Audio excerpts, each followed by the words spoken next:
നമസ്കാരം. കഥച്ചപ്പിന്റെ പുതിയൊരധ്യായത്തിലേക്ക് ഏവർക്കും സ്വാഗതം. ഇന്നിവിടെ വായിക്കാൻ പോകുന്നത് വൈക്കം മുഹമ്മദ് ബഷീറിന്റെ ഭൂമിയുടെ അവകാശികൾ എന്ന കഥയാണ്.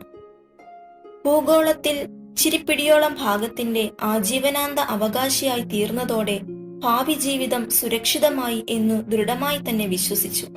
സംഭവം 2 ഏക്കർ തെങ്ങുംപറമ്പാണ്. നന്നാക്കി സ്റ്റൈലാക്കാൻ കഴിയുന്ന ഒരു പഴയ വീടുമുണ്ട്. തേങ്ങ വിറ്റ് എല്ലാ ജീവിതാവശ്യങ്ങളും നേടാം. കുറെ മാവുകളും 2 വരിക്കപ്ലാവുമുണ്ട്. വീട്ടാവശ്യത്തിനുള്ള വിറക് പറമ്പിൽ നിന്ന് കിട്ടും. പുരാതനമായ ഒരു കിണറുമുണ്ട്. നല്ല വെള്ളം സുലഭം. ആകെ കൂടി ജീവിതം പരമസുഖമെന്ന് വിചാരിച്ചിരിക്കുമ്പോഴാണ് എന്തു പറയാൻ, ഭൂഗോളത്തിന്റെ ചിരിപ്പിടിയോളം കഷണം വാങ്ങിയ വില മുഴുവനും തീറാധാരത്തിൽ കാണിച്ചതിനാൽ ഭീമമായ സംഖ്യയ്ക്ക് മുദ്രപത്രങ്ങൾ വാങ്ങേണ്ടി വന്നു. അതായത് വലിയൊരു സംഖ്യ നിലവിലുള്ള ഗവൺമെന്റിന് കൊടുത്തു എന്നർത്ഥം. ഭൂവുടമയ്ക്ക് ഗവൺമെന്റ് എല്ലാവിധ സംരക്ഷണവും നൽകേണ്ടതല്ലേ? വീട്ടുനികുതിയും പറമ്പിന്റെ നികുതിയും കൊടുക്കുന്നുണ്ട്. തീ പിടിച്ച വിലയ്ക്ക് വാങ്ങിയ കഷ്ണം ഭൂമിയുടെ എല്ലാ ഉടക്കുകളും തീർത്തിട്ടുമുണ്ട്. മുന്നാധാരങ്ങളെല്ലാം സഭദ്രം പെട്ടിയിലിരിക്കുന്നു. ഭൂഗോളത്തിലെ ഈ 2 ഏക്കർ സ്ഥലത്തിന് ക്ഷീരപഥത്തിലോ സൗരയൂഥത്തിലോ അണ്ടകടാഹത്തിലോ പ്രപഞ്ചങ്ങളായ പ്രപഞ്ചങ്ങളിലോ മറ്റാർക്കും തന്നെ യാതൊരു അവകാശവുമില്ല. ഈ സംഗതി നാടു ഭരിക്കുന്ന ഗവൺമെന്റ് ഉറപ്പു തന്നിട്ടുള്ളതുമാണ്. എന്നാൽ ഇവിടെ തെങ്ങുകളും മാവുകളും പ്ലാവുകളും മാത്രമല്ല, പേരകളും കശുമാവുകളും മുരിങ്ങകളും പുളികളും പപ്പായകളും സപ്പോട്ട മരങ്ങളുമുണ്ട്. പിന്നെ ആറ്റമരങ്ങളും റുമാൻ മരങ്ങളും, കൂടാതെ തേക്കുകളും പൈൻമരങ്ങളുമുണ്ട്. ഗോൾഡൻ ചെമ്പകവുമുണ്ട്. മുറ്റത്തിന്റെ അതിരുകളിൽ പൂച്ചെടികൾ, പനിനീർ ചെമ്പകങ്ങൾ, പൂക്കൾ വിരിഞ്ഞു നിൽക്കുന്ന മറ്റ് ചെടികൾ, എല്ലാറ്റിനെയും ഉൾക്കൊള്ളിച്ച് 2 ഏക്കർ പറമ്പിന്റെ 4 വശവും ഭദ്രമായി മുള്ളുവേലി കെട്ടിച്ചിട്ടുണ്ട്. അടച്ചുറപ്പുള്ള ഇരുമ്പ് ഗേറ്റും, ഗേറ്റിന്റെ 2 വശവും വെള്ളയും ചുവപ്പുമായി പുഷ്പിച്ചു പന്തലിച്ചു നിൽക്കുന്ന ബൊഗേൺവില്ല. ഗേറ്റ് മുതൽ മുറ്റമാകെ വെള്ളമണൽ. പറമ്പിനും വീടിനും മറ്റും പൊതു കാവൽക്കാരനായി ഒരു ഉശിരൻ നായയുമുണ്ട്, ഷാൻ എന്ന പേരിൽ. പിന്നെ ആശ്രിതരായ കോഴികൾ, പശുക്കൾ, ആടുകൾ, പൂച്ചകൾ, ഇവരെല്ലാവരുമായി ഒത്തൊരുമിപ്പോടെ കഴിഞ്ഞു വരുന്നു. മക്കളും ഭാര്യയുമുണ്ട്. എല്ലാവരുടെയും സുഖസമ്പൂർണമായ ജീവിതം തേങ്ങകളെ ആശ്രയിച്ചാണ്. മനസ്സിലായോ? തേങ്ങകൾ, അതാണു കഥ. തടം കോരിച്ച് തെങ്ങുകൾക്കും മറ്റും വേണ്ടത്ര വളം, ഉപ്പും കുമ്മായവും സഹിതം ഇട്ടിട്ടുണ്ട്. വളരെ കാലം ശരിക്ക് ആഹാരം കിട്ടാതെ നിന്ന തെങ്ങുകൾ നല്ലവണ്ണം കായ്ക്കാൻ തുടങ്ങി. തിങ്ങി നിറഞ്ഞ 10-20 കരിക്കുകൾ കുലകളിൽ. തെങ്ങുകളിലേക്ക് നോക്കുമ്പോൾ എല്ലാവരുടെയും മനസ്സ് കുളിർത്ത് മുഖം സന്തോഷം കൊണ്ട് പ്രകാശിക്കും. തേങ്ങയ്ക്ക് വില കൂടി വരുന്ന കാലവുമാണ്. വിളയട്ടെ. അങ്ങനെ രാപകലുകളിലൂടെ സന്തോഷസമേതം ജീവിച്ചു വരുമ്പോൾ തീറാധാരങ്ങളെയും മുള്ളുവേലികളെയും ഷാനെയും ഗവൺമെന്റിനെയും പ്രപഞ്ചങ്ങളിൽ ആരെയും മാനിക്കാത്ത ഒരു കൂട്ടർ ദാ പ്രത്യക്ഷപ്പെട്ടിരിക്കുന്നു. ഇവർക്ക് ഈ സ്വകാര്യ സ്വത്തായ 2 ഏക്കർ സ്ഥലത്ത് എന്ത് അവകാശം? ആദ്യമായി കണ്ടത് പക്ഷികളെയും ചിത്രശലഭങ്ങളെയുമാണ്. എത്ര തരം പക്ഷികൾ, എത്രയെത്ര ചിത്രശലഭങ്ങൾ! പക്ഷികൾ വൃക്ഷക്കൊമ്പുകളിലും ചെടികളിലും വന്നിരുന്ന് ശബ്ദമുണ്ടാക്കുന്നു. ചിത്രശലഭങ്ങൾ പല നിറങ്ങളിലുമായി വെയിലിൽ പ്രകാശിച്ച് മുറ്റത്തായി പറക്കുന്നു. ഓർക്കുമ്പോൾ ഇതെന്തു ന്യായം? ഇവരെന്തിനിവിടെ വന്നു? ആദിപുരാതനമായ എന്തോ ഒരവകാശം മാതിരിയാണ്. ഈ ഭൂഗോളത്തിൽ മനുഷ്യവർഗം ഉണ്ടാകുന്നതിന് മുമ്പ് തന്നെ ഞങ്ങൾ ഇവിടെയുണ്ട് എന്ന ഭാവം. പക്ഷികളെയും ചിത്രശലഭങ്ങളെയും ആട്ടിയോടിച്ചില്ല. എന്നാൽ കാക്കകൾ, അവർ അടുക്കളയിൽ കയറി ആഹാര സാധനങ്ങൾ കട്ടുകൊണ്ടു പോകുന്നു. 2 കാക്കകൾ ആരുടെയും അനുവാദം വാങ്ങാതെ 2 തെങ്ങുകളിൽ കൂട് വെച്ചിട്ടുമുണ്ട്. മുട്ടകൾ ഇട്ടിരിക്കുന്നു. മറ്റു പക്ഷികളുടേതിനേക്കാൾ കാക്കകളുടെ കരച്ചിൽ ലേശം അസഹനീയമാണ്. പോരെങ്കിൽ കോഴിക്കുഞ്ഞുങ്ങളെ കൊത്തിക്കൊണ്ടുപോകുന്നു. അതേ ഉദ്ദേശത്തോടെ പരുന്തുകളുമുണ്ട്. കോഴിക്കുഞ്ഞുങ്ങളെ റാഞ്ചാൻ വേറൊരു പക്ഷിയുമുണ്ട്. മാവിന്റെ കൊമ്പിലാണ് എറളാടൻ എന്ന് പറയുന്ന എറിയൻ. ഇല്ലിക്കൂട്ടങ്ങളിൽ കീരിയും കുശാൽ. കോഴികളെ സാപ്പിടാൻ ഇല്ലിക്കൂട്ടത്തിനടുത്തുള്ള കാട്ടിൽ കുറുക്കന്മാരും. ഇവർക്കൊക്കെ ഈ 2 ഏക്കർ പറമ്പിൽ എന്ത് അവകാശമെന്ന് ചിന്തിച്ചിരിക്കുമ്പോൾ കയ്യും കാലും ചിറകും ഒന്നുമില്ലാത്ത ഒരു ഭീകര സ്വരൂപി. ഉച്ച സമയം, നല്ല വെയിലുമുണ്ട്. കോഴികൾ കൊക്കുകയും നായ കുരയ്ക്കുകയും ചെയ്യുന്നു. പക്ഷികൾ കൂട്ടത്തോടെ ശബ്ദമുണ്ടാക്കുന്നുണ്ട്. അശ്രദ്ധയോടെ ചെന്ന് ചാടിയത് ഭയങ്കരനായ മൂർഖൻ പാമ്പിന്റെ മുമ്പിൽ. പാമ്പ് തലയെടുത്തു പിടിച്ച് പത്തി വിതുർത്ത് ഗൗരവത്തിൽ നിൽക്കുന്നു. നിനക്കിവിടെ എന്തവകാശം എന്ന മട്ടിൽ. പാമ്പിനെ എന്തു ചെയ്യണം? എന്ത് ചെയ്യാൻ കഴിയും?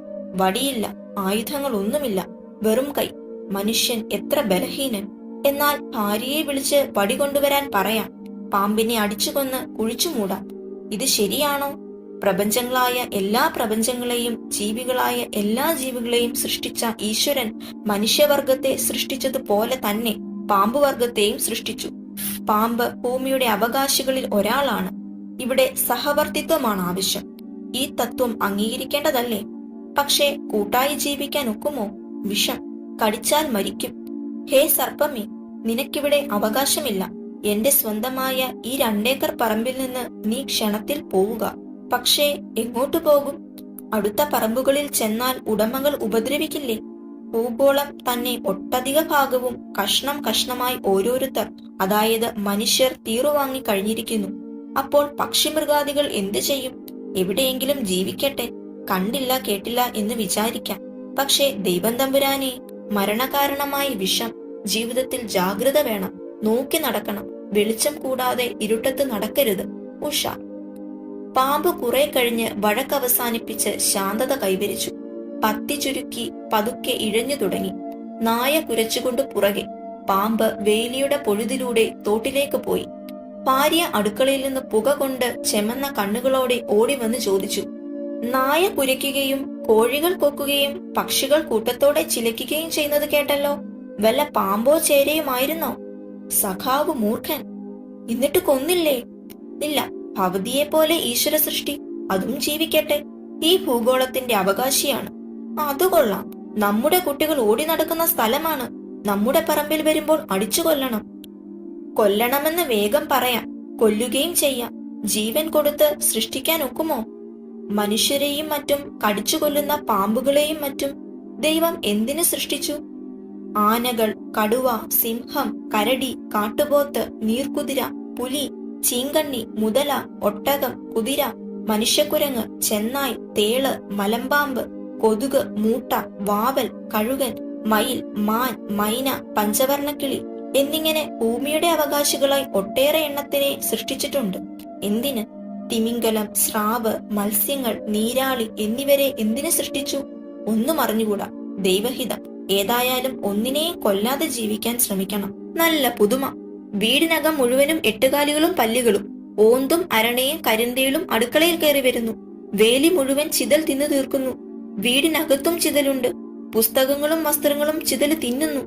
എലികളുടെ ശല്യമാണെങ്കിൽ പറയാനുമില്ല. ആ റേഡിയോഗ്രാമിന്റെ വയറ് എലി മുറിച്ചത് കണ്ടില്ലേ? വീടിനകം മുഴുവനും ചീവീടും എറുമ്പും പാറ്റകളും വണ്ടുകളും. അപ്പോഴാണൊരു ജന്തുപൂജ.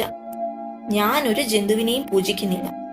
മനുഷ്യവർഗത്തിൽ ഒരു വിഭാഗം മൃഗങ്ങളെയും പക്ഷികളെയും പൂജിക്കുന്നുണ്ട്, പാമ്പുകളെ പൂജിക്കുന്നുണ്ട്.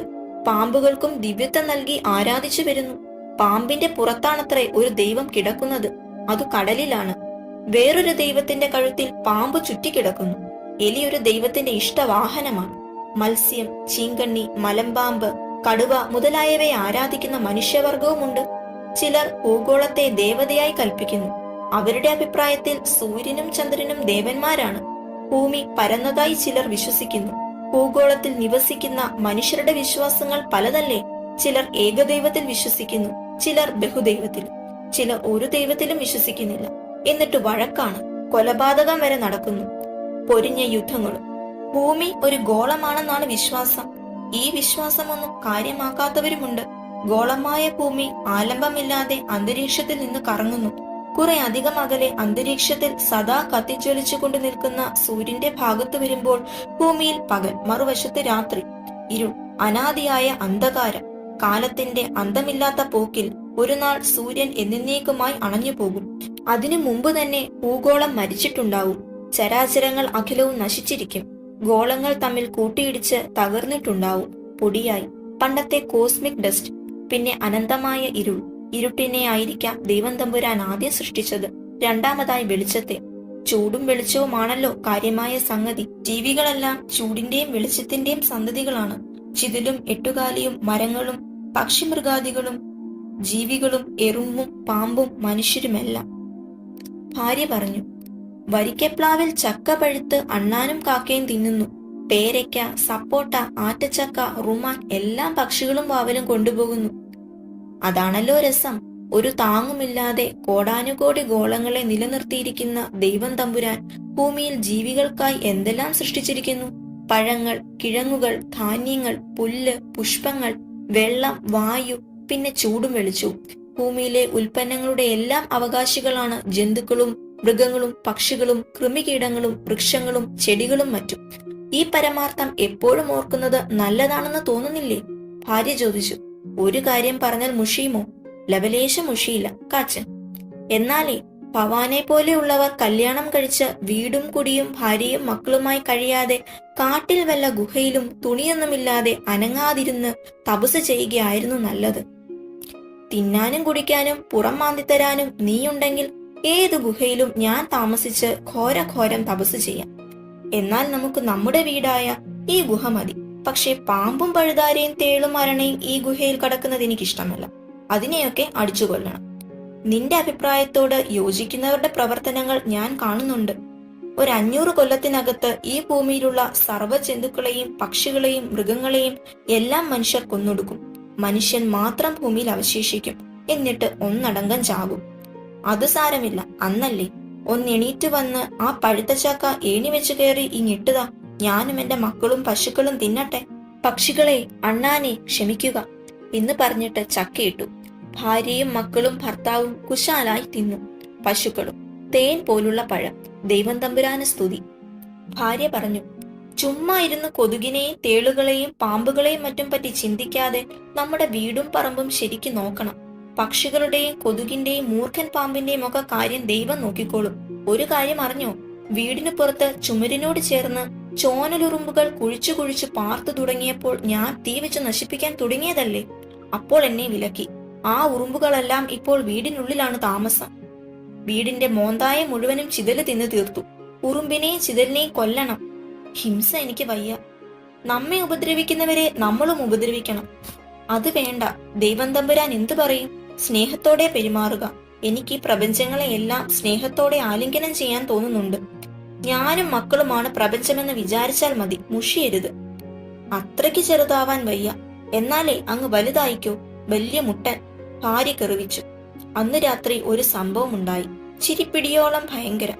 വീട് കയറി ആക്രമിക്കുന്ന മട്ടാണ്. ഇതെവിടുത്തെ ന്യായം? രാത്രി ഊണെല്ലാം കഴിഞ്ഞ് സംതൃപ്തിയോടെ കിടന്നു. നല്ല ഉഷ്ണകാലം. ഫാൻ ഓൺ ചെയ്ത് ഒരു ചെറിയ ഇലക്ട്രിക് വിളക്കിന്റെ പ്രകാശത്തിൽ കിടക്കയിൽ കിടന്ന് വായിക്കുകയായിരുന്നു. വികസിച്ചുകൊണ്ടിരിക്കുന്ന മഹാപ്രപഞ്ചങ്ങൾ. വായിച്ചുകൊണ്ട് കിടക്കുമ്പോൾ അനേകം പൂച്ചികൾ, വണ്ട്, പാറ്റ, ചീവീട്, മിന്നാമിനുങ്ങ് എല്ലാവരും ഈ വീട്ടിൽ താമസിക്കുന്നവരാണോ? ദൈവം തമ്പുരാനെ. ജനാല വഴി കടന്നതായിരിക്കും. ഇഷ്ടം പോലെ കൊതുകുകളുമുണ്ട്. മൂട്ട സ്ഥിരമായുണ്ട്. ഒരു കൊതുക് കൈത്തണ്ടിൽ വന്നിരുന്ന് ചോര കുടിക്കുന്നു. കുടിക്കട്ടെ. മനുഷ്യരുടെയും മൃഗങ്ങളുടെയും ജന്തുക്കളുടെയും ചോര കുടിച്ചു ജീവിക്കാനായി ദൈവം തമ്പുരാൻ കൊതുകുകളെയും സൃഷ്ടിച്ചു, മൂട്ടകളെയും. നിർബാധം കുടിക്കട്ടെ. ഒരു ലേശം വേദനയോ അസുഖമോ ഒക്കെ ഉണ്ട്. അടിച്ചു കൊല്ലാനുള്ള വ്യഗ്രത. കൊല്ലണ്ട. തൃപ്തിയാവോളം കുടിക്കട്ടെ. മരിച്ചു പോകുന്ന മനുഷ്യനാണല്ലോ. പുരാതനമായ ഈ വീട് ഇതാരുണ്ടാക്കി? ഇവിടെ എത്ര പേർ മരിച്ചിട്ടുണ്ട്? നോക്കുമ്പോൾ ഭാര്യയും മക്കളും വിയർത്തു കുളിക്കുന്നു. അവർക്കും ലേശം കാറ്റു കൊടുക്കണം. ചോര കടിച്ചു വീർത്ത് കൊതുക് ചെമപ്പനായി പറന്നുപോയി. കടിച്ച ഭാഗത്ത് ലേശം ചൊറിച്ചില്. കിടക്കുന്നത് ഉയർന്ന തിണ്ണയിലാണ്. നടവാതിൽക്കല് 4-5 അടി വീതിയിൽ താഴ്ന്ന സ്ഥലം. അപ്പുറത്തും ഇപ്പുറത്തും ഭിത്തികളോട് ചേർന്ന് ഉയർന്ന തിണ്ണ. ഈ തിണ്ണകൾ ഈശ്വര പ്രാർത്ഥനയ്ക്ക് വേണ്ടി പണ്ടാരോ നിർമ്മിച്ചതാണ്. പ്രാർത്ഥന. പ്രപഞ്ചങ്ങളുടെ സൃഷ്ടാവെ രക്ഷിക്കണേ. ഭാര്യയ്ക്കും മക്കൾക്കും ലേശം തണുത്ത കാറ്റു കൊടുക്കണം. താഴെ ഒരു കയറ്റുപായ ഇട്ടിട്ടുണ്ട്. അത് കുടഞ്ഞിട്ട് വളരെ കാലമായി. ആ കയറ്റുപായയിലേക്ക് കിടക്കയിട്ടു. വിളക്ക് അതിൽ വെച്ച് ഫാൻ നീക്കി വെച്ചു. എല്ലാവർക്കും കാറ്റ് കിട്ടുന്നുണ്ട്.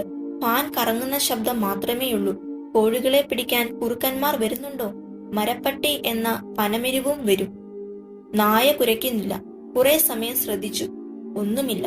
പരിപൂർണ നിശബ്ദത. മനുഷ്യർ ഉറങ്ങുന്നു. ദൈവം തമ്പുരാനെ, ഒരു ചെറിയ മരണമാണല്ലോ ഉറക്കം. എത്രയോ മരണങ്ങൾ. ജീവിതം തിന്നും കുടിച്ചും രമിച്ചും വഴക്കിട്ടും അങ്ങനെ അനന്തമായി പോകുന്നു. മനസ്സ് ചുമ്മാ, വെറും ചുമ്മാ ചന്ദ്രന്റെ ഉപരിതലത്തിൽ എത്തി. കുണ്ടും കുഴികളും കുന്നുകളും. പാഴ്സ്ഥലങ്ങൾ. വൃക്ഷങ്ങളില്ല. പക്ഷി മൃഗാദികളില്ല. നിശബ്ദത നിറഞ്ഞ മഹാശൂന്യത. എങ്ങും കറുത്ത ആകാശം, മിന്നിത്തെളിയുന്ന നക്ഷത്രക്കോടികൾ. ചന്ദ്രഗോളത്തെ ദൈവം തമ്പുരാൻ എന്തിനു സൃഷ്ടിച്ചു? അല്ലെങ്കിൽ ഈ പ്രപഞ്ചങ്ങളെ തന്നെ എന്തിന്?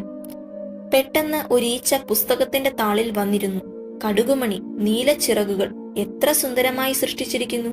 ദൈവം തമ്പുരാന്റെ സൃഷ്ടികളായ സൃഷ്ടികൾ ഓരോന്നും പരിപൂർണ കലാസൃഷ്ടികളാണ്. പാൻ മനുഷ്യന്റെ ഒരു കലാസൃഷ്ടി, വലിയ അനുഗ്രഹമാണെന്ന് പറയാം. ഇലക്ട്രിക് വിളക്കുകളും അതുപോലെ തന്നെ.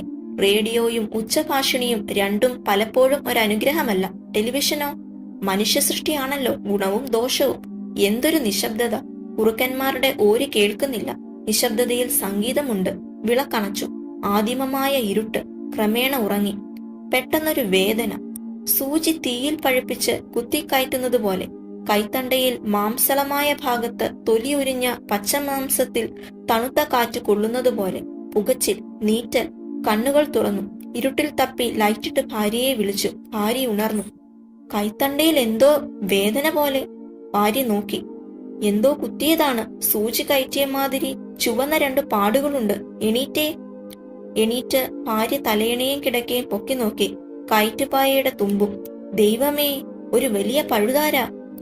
ഭാര്യ ഒന്നും പറയാതെ ഒരു ഷൂസ് എടുത്ത് പഴുതാരയുടെ തല നിർദ്ദയം അരച്ചു. അതു കിടന്ന് പുളയുന്നു. ഷൂസ് കൊണ്ട് സമൂലം അടിച്ച് ചതച്ചരച്ചു. എന്നിട്ട് പുറത്തെ ലൈറ്റിട്ട് വാതിൽ തുറന്ന് പഴുതാരയുടെ ശവം ഒരു കടലാസിൽ ചിക്കിയിട്ട് പുറത്തു കളഞ്ഞു. എന്നിട്ട് പറഞ്ഞു, വിഷമുണ്ട്, കടുകടുത്തു നീറും. ഒരു മരുന്ന് ചെയ്യാം. ഒരു ദിവ്യൻ പറഞ്ഞു തന്നിട്ടുണ്ട്. പാമ്പ്, പഴുതാര, തേൾ എന്നിവയുടെ വിഷത്തിന് ആടലോടകം ചെറുതിന്റെയോ വലുതിന്റെയോ 2 ഇലയും കൂമ്പുമായി തളിര് 3 എണ്ണം നുള്ളിയെടുത്ത് ഇലകൾ വിടർത്തി ഓരോ കല്ല് ഉപ്പുവെച്ച് ചവച്ച് ഇറക്കണം. വരൂ, നമുക്ക് പോയി നുള്ളിയെടുക്കാം. ടോർച്ചെടുത്തു. ആടലോടകത്തിന്റെ തളിര് നുള്ളിയെടുത്ത് ഉപ്പുകല്ലും കൂട്ടി ചവച്ചിറക്കി. ലേശം വെള്ളം കുടിച്ചു. പിറ്റേ ദിവസം വേദന ശമിച്ചു. മരുന്നിന് ദൈവം തമ്പുരാന് സ്തുതി. അന്നുകാലത്ത് ഭാര്യ വിളിച്ച് ഘോരഘോരമായ ഒരു അത്യാഹിതം കാണിച്ചു.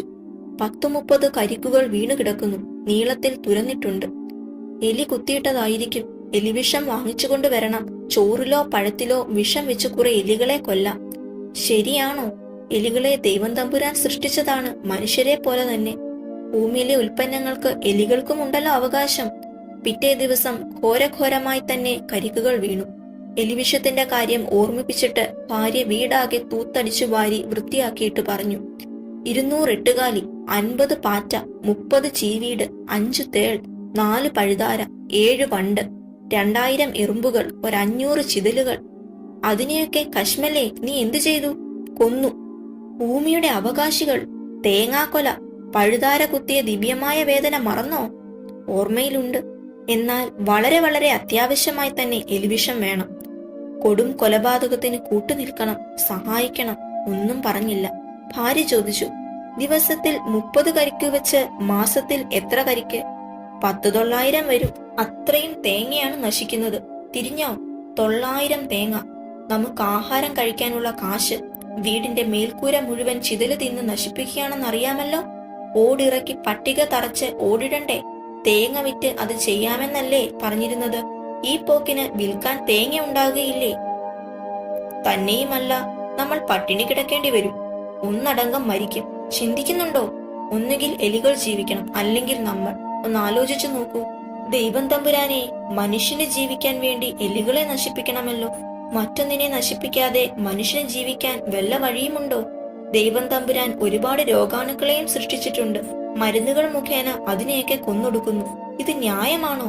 പുതുപുത്തനായ തത്വശാസ്ത്രം വേണ്ടിയിരിക്കുന്നു. ഹിംസ കൂടാതെ ജീവിക്കാൻ ഒക്കുമോ? പാമ്പ് തവളയെ വിഴുങ്ങിക്കൊന്നു തിന്നുന്നു. എലികളെ വിഴുങ്ങുന്നു. ചെറിയ മത്സ്യങ്ങളെ വലിയ മത്സ്യങ്ങൾ വെട്ടി വിഴുങ്ങുന്നു. കുറുക്കൻ, മരപ്പട്ടി മുതൽ പേർ കോഴിയെ കൊന്നു തിന്നുന്നു. സിംഹം മാനിനെ തിന്നുന്നു. പശുവിനെ തിന്നുന്നു. മനുഷ്യൻ പക്ഷി മൃഗാദികളെ തിന്നുന്നു. മത്സ്യത്തെയും. നോക്കുമ്പോൾ ജീവിത പ്രശ്നം കുഴഞ്ഞതാണ്. മനുഷ്യരുടെ ചോര കുടിച്ച് തലയിൽ മുടിയുടെ ഇടയിൽ പേൻ വളരുന്നു. വായിലും വയറ്റിലും കൃമികളും. മനുഷ്യ ശരീരത്തിലും അണുക്കളായ കൃമികൾ ജീവിക്കുന്നു. ഒന്ന് മറ്റൊന്നിനെ നശിപ്പിച്ച് ജീവിക്കുന്നു. അരുമയോടെ വളർത്തുന്ന റോസ് ചെടികൾ, അതിന്റെ ഇല, പൂവ് എന്നിവയെ പൂച്ചികൾ നശിപ്പിക്കുന്നു. ഭൂമിയിലെ ജീവിതം പൊതുവെ നോക്കുമ്പോൾ വലിയ സ്റ്റൈൽ കാണുന്നില്ല. ലവലേശം എത്തും പിടിയും കിട്ടുന്നില്ല. വ്യക്തമായ ഒരു വിശ്വാസ പ്രമാണം. ദൈവമേ, പ്രപഞ്ചങ്ങളായ പ്രപഞ്ചങ്ങളുടെ എല്ലാം സൃഷ്ടാവേ, ഒന്നും അറിഞ്ഞുകൂടാ. നേരായ മാർഗം കാണിച്ചു തരേണമേ. ഒന്ന് എണീറ്റിങ്ങി വരാമോ? എന്തിനാണ്? കുറെ പണം വേണം. ഞാനും ഒരു കൂട്ടുകാരിയും കൂടി ബസാറിൽ പോകുന്നുണ്ട്. എലിവിഷം വാങ്ങാം. എന്റെ പക്കൽ പണമൊന്നുമില്ല. നമ്മൾ തേങ്ങ പതിവായി കൊടുക്കുന്ന ആളോട് ഞാൻ കുറെ പണം കടമായി വാങ്ങാം. സന്തോഷം. എലികളായ എലികളെ മാപ്പാക്കുക. എലികളെ സൃഷ്ടിച്ച ദൈവമേ, ഞങ്ങൾക്ക് പുറത്തു തരിക. എലികളെ ചതിച്ചു കൊല്ലാൻ തുടങ്ങുന്നു. മാസത്തിൽ 900 തേങ്ങയാണ് പ്രശ്നം. ഞങ്ങളുടെ ജീവിതത്തിന്റെ അനുസ്യൂതമായ നിലനിൽപ്പ്. ക്ഷമിക്കുക, ക്ഷമിക്കുക. ഭാര്യ പോയി 2 മണിക്കൂർ കഴിഞ്ഞ് മറ്റ് സാധനങ്ങളും ഒരു വലിയ ടിന്നിറെ എലിവിഷവുമായി വന്ന് ചിരിച്ചുകൊണ്ട് പറഞ്ഞു, പുതുമ കേൾക്കണോ? തേങ്ങാക്കാരനെ കണ്ടു. കുറെ പണം കടം വാങ്ങി. തേങ്ങയ്ക്ക് നല്ല വിലയുണ്ട്. ഇനിയും കൂടും. തേങ്ങയ്ക്ക് വില കൂടുന്നതാണോ പുതുമ? അതല്ല. കൂട്ടുകാരിയും ഞാനും കൂടി ഒരുപാട് കടകളിൽ എലിവിഷം ചോദിച്ചു. കടക്കാർ ചിരിച്ചു. ഞങ്ങൾക്കൊന്നും മനസ്സിലായില്ല. ഒടുവിൽ ഒരു കടക്കാരൻ പറഞ്ഞു, എലിവിഷം വിൽക്കാൻ ഗവൺമെന്റിന്റെ അനുവാദമില്ല. വേണമെങ്കിൽ ഗവൺമെന്റ് ഓഫീസിൽ അപേക്ഷ കൊടുക്കണം. എന്നാലും കിട്ടാൻ വിഷമമാണ്. എന്താണ് കാരണമെന്നറിയാമോ? അതാണ് പുതുമ. മനുഷ്യർ എലിവിഷം കഴിച്ച് ആത്മഹത്യ ചെയ്യുന്നു. അതുകൊണ്ട് ഗവൺമെന്റ് എലിവിഷം കൊടുക്കുന്നില്ല. മരമണ്ടൂസ് ഗവൺമെന്റ് റെയിൽപാളങ്ങളും കയറും മരങ്ങളും ജലാശയങ്ങളും കഠാരിയും പേനാക്കത്തിയും ഒതളങ്ങാപ്പരിപ്പും അതിരിക്കട്ടെ, പിന്നെ എങ്ങനെ ഈ എലിവിഷം കിട്ടി? 1,00,000 മനുഷ്യർക്ക് ആത്മഹത്യ ചെയ്യാനുള്ള വിഷമുണ്ടല്ലോ. കൂട്ടുകാരിയുടെ ഭർത്താവിന്റെ ഓഫീസിലുണ്ടായിരുന്നു. അദ്ദേഹം സൗജന്യമായി തന്നു. സന്തോഷം. എന്നാൽ കൊല നടത്തിക്കോളൂ. ആ രക്തത്തിൽ എനിക്ക് പങ്കില്ല. സ്വന്തമായി നടത്തിക്കോളൂ കൊല. കൊലയല്ല. നമ്മൾ കോഴി, ആട് എന്നിവയെ അറുത്തു തിന്നുന്നില്ലേ? അത് കൊലപാതകമല്ല.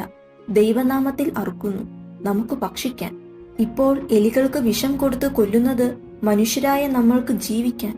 ദൈവം നമുക്ക് പുറത്തു തരും. കാരുണ്യവാനല്ലേ ദൈവം? കാരുണ്യവാനായ ദൈവം പുറത്തു തരട്ടെ. പഴം, ചോറ്, കിഴങ്ങ് എന്നിവകളിൽ എലിവിഷം വെച്ചു. വീടിന്റെ പല ഭാഗങ്ങളിലും തെങ്ങുകളുടെ ചുവട്ടിലും വെച്ചു.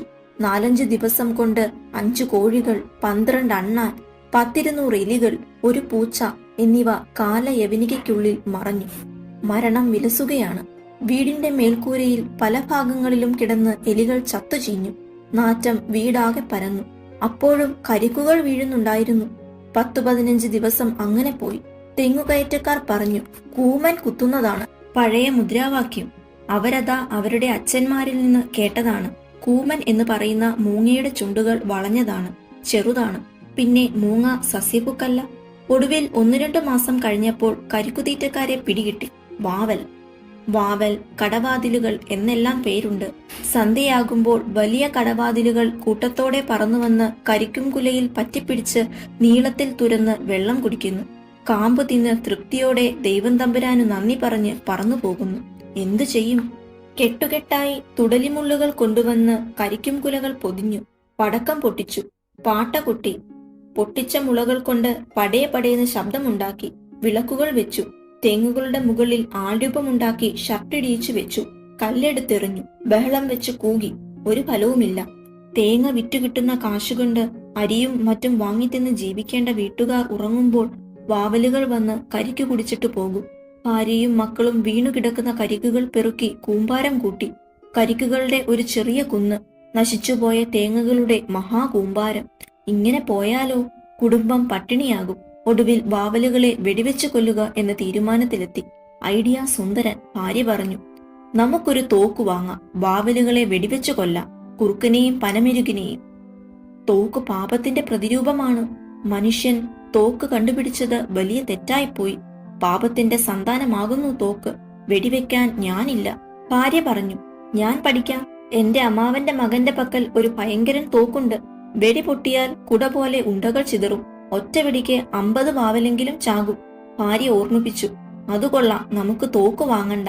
ഞാൻ പോയി അമ്മാവന്റെ മകനെ തോക്കുമായി കൊണ്ടുവരാം. ശരി വാവലുകളെ, മാപ്പ്. നിങ്ങളുടെ രക്തത്തിൽ എനിക്ക് പങ്കില്ല. ദൈവം തമ്പുരാനെ, ഞാൻ എന്തു ചെയ്യും? കശ്മല സംഹാരത്തിനൊരുങ്ങിക്കഴിഞ്ഞു. ഞാൻ നിരപരാധി. വാവലുകളെ, രക്ഷപ്പെട്ടുകൊള്ളുക. ഭാര്യയുടെ അമ്മാവന്റെ മകൻ വില കൂടിയ ഒരു ഭയങ്കരനായ തോക്കുമായി വന്നു. അദ്ദേഹം പറഞ്ഞു, വെടിവെക്കേണ്ടത് ഇവിടെയല്ല. അടുത്തൊരു തുരുത്തിൽ അതിപുരാതനമായ ഒരു ക്ഷേത്രമുണ്ട്. അതിനടുത്ത് 2 ആലുകൾ. അതിൽ 2-3000 വാവലുകൾ തൂങ്ങുന്നുണ്ട്. ഞാൻ എല്ലാറ്റിനെയും വെടിവെച്ചു കൊല്ലാം.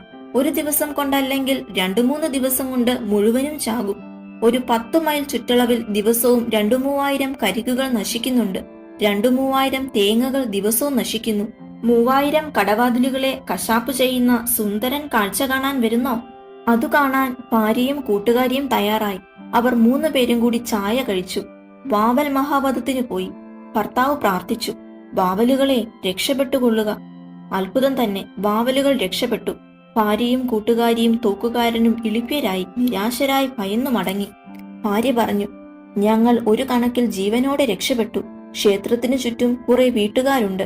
ഞൊടിയിട കൊണ്ട് 200-300 പേർ ഞങ്ങളെ മാരകായുധങ്ങളുമായി വളഞ്ഞു. വാവലുകളെ വെടിവെച്ചാൽ ഞങ്ങളെ കൊന്ന് കൊലവിളിക്കും. എന്താ കാരണമെന്നോ? വാവലുകൾ അവിടെയുള്ള മനുഷ്യരുടെ പൂർവികന്മാരുടെ ആത്മാക്കളത്രേ. വെടിവെക്കാൻ പാടില്ല. വാവലുകൾ മനുഷ്യരുടെ പൂർവികന്മാരുടെ ആത്മാക്കൾ. ആശയം നല്ലത്. ഭർത്താവ് തീർത്തു പറഞ്ഞു. മറക്കരുത്, വാവലുകൾ ആരുടെയും പൂർവികന്മാരുടെ ആത്മാക്കളല്ല. ദൈവം തമ്പുരാന്റെ സൃഷ്ടിയിലെ പറക്കുന്ന ജീവികളാണ്. കരിക്ക് നശിക്കട്ടെ, സാരമില്ല, ബാക്കി കിട്ടുന്നത് മതി. ദൈവസൃഷ്ടിയിലെ തെങ്ങുകളിലെ കരിക്കുകളിൽ വാവലുകൾക്ക് അവകാശമുണ്ട്. ദൈവം തമ്പുരാൻ സൃഷ്ടിയുടെ ദിവ്യ മുഹൂർത്തത്തിൽ കൽപ്പിച്ചു കൊടുത്ത പുരാതനമായ അവകാശം. സ്റ്റൈൽ ഓർക്കുക, ജീവികളായ സർവ്വജീവികളും ഭൂമിയുടെ അവകാശികൾ. മംഗളം. കഥ അവസാനിച്ചു. വായന ഏവർക്കും ആസ്വാദികരമായെന്ന് പ്രതീക്ഷിക്കുന്നു. നിങ്ങളുടെ വിലയേറിയ അഭിപ്രായങ്ങളും നിർദ്ദേശങ്ങളും കമന്റ് ബോക്സിൽ ഇടാൻ മറക്കില്ലല്ലോ. മറ്റൊരു കഥയുമായി കഥച്ചെപ്പിന്റെ പുതിയൊരു അധ്യായത്തിൽ വീണ്ടും എത്താം. നന്ദി.